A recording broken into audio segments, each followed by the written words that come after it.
Hey everybody, it's your girl Tanya, and I am back with a book review.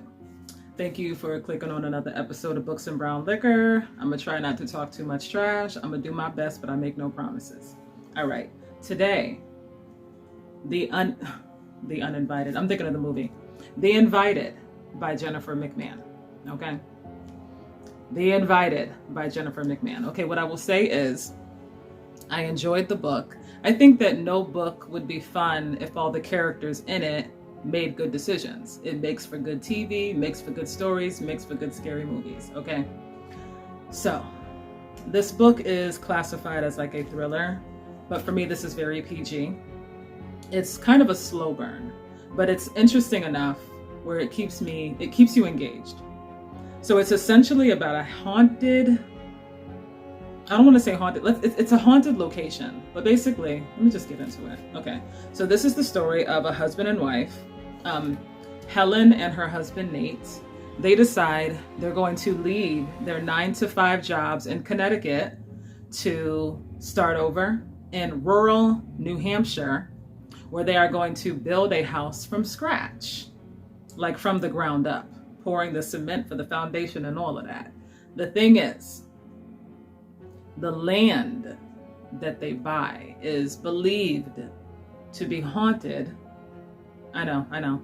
It's believed to be haunted by a witch that not only lived on this land over 100 years prior, but this witch was actually hanged on this land. That's not a spoiler. It's actually in the epilogue. Like, the story opens up with a witch being hung on this property. Yeah, so it starts out with the story of the witch, well, who they call a witch. Her name is Hattie, and basically she does possess certain abilities. So what happened is, when something went wrong in the town, they blamed it on Hattie. If something bad happened in the town, it's her fault because she's a witch. And sound familiar? I mean, hello, that's just the way things go. If you're a woman and you have abilities, you must be a witch. Anyway, so here we are over 100 years later.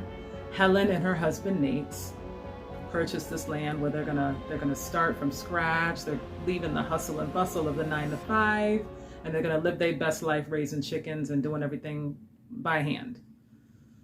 That's the plan. So now this is a small town.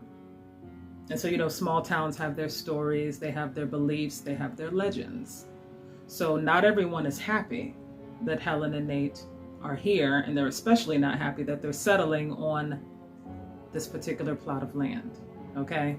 So the locals are not welcoming.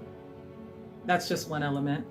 When they move to this land, weird things start happening. Is it supernatural, or you just don't really know?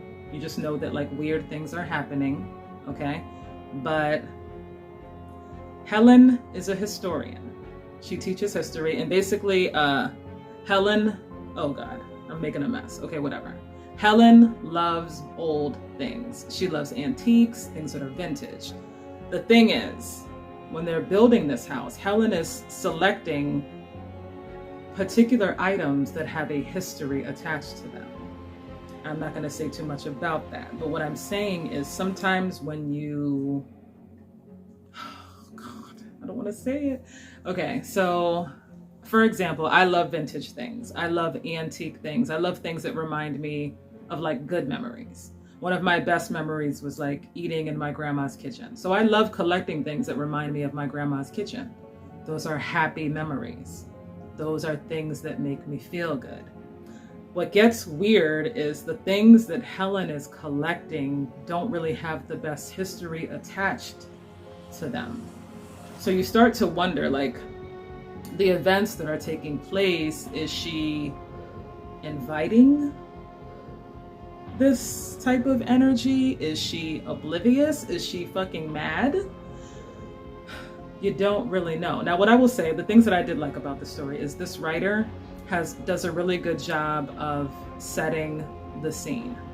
She doesn't just jump in with crazy stuff happening. No cheap jump scares, no cheap cliche shit here. She takes her time with building this uneasy atmosphere. So she takes her time setting the scene. And then it kind of slowly unravels into what's about to go down, right? But like I said, so that's already good. That's already good and done. You know, that the setting is cool. Like I said, it is a slow burn. For me, compared to what I read, this is very PG for me. You know, it's not fast paced. At no point did I ever feel like anyone was in danger. It's not an edge of your seat thriller, but it is a slow burn where you feel like this unsettling atmosphere as these characters go into what they're doing without giving too much away. But like I said, with Helen and her husband, it's not just Helen, her husband as well, they kind of get caught up in,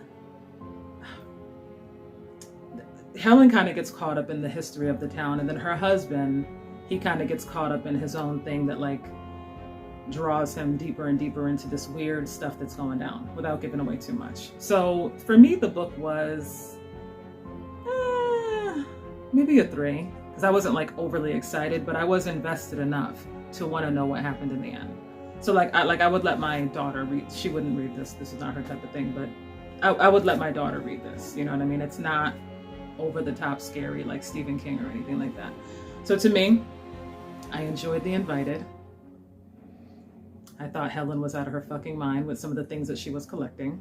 Okay. Like, I love a good ghost story. I love a story about a haunted house. I just don't want to live in one. Okay. Like, hell no. I just don't want to live in one. I love a haunted house story that is the fuck away from me. Okay.